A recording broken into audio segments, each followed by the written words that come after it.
ကျော်တော်ဝင်းအတွက်ချော်တီကိုရိုင်းလန်ခင်းပေးလိုက်တာလား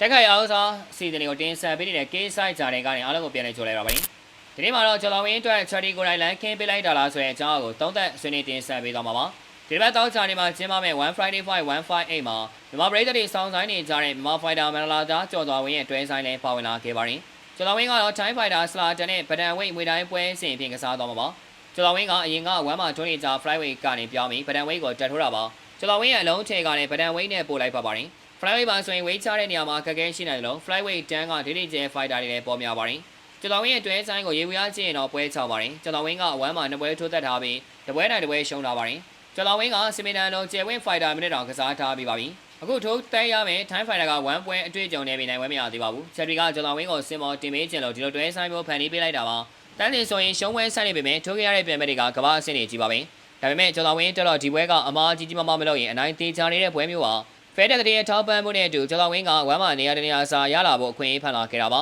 တခြား fighter တွေဆိုရင်ပြန်မဲ့တွေမများပေမဲ့ကျော်တော်ဝင်းတက်တော့ဒီပွဲကချောင်းမှာ fighter တွေနဲ့ရှင်ကွဲအထွက်နေပါတယ်ကျော်တော်ဝင်းအနေနဲ့နောက်တစ်ဆင့်ကိုတလန်းနိုင်ဖို့ဒီပွဲကိုအနိုင်ယူပြီးချက်တွေခင်းမိထားတဲ့ကော်စောနီပေါ်ခေါင်းမော်ရင်ကောက်တလန်းသွားမှာပါဒီနေ့တင်ဆက်မှုကလည်းတော့ပါပဲနောက်ဆုံးရတိုက်ခိုက်အောင်စားတဲ့နေစိတ်ဝင်စားဖွယ်အကြောင်းတွေကိုတင်ဆက်ပေးမှာဖြစ်လို့ page ကို like and follow လုပ်ပြီးဗီဒီယိုလေးကိုလည်း share ပေးကြပါဦးလို့ပြောရင်းနဲ့ညီကုန်းချုပ်လိုက်ရပါတယ်ခင်ဗျာ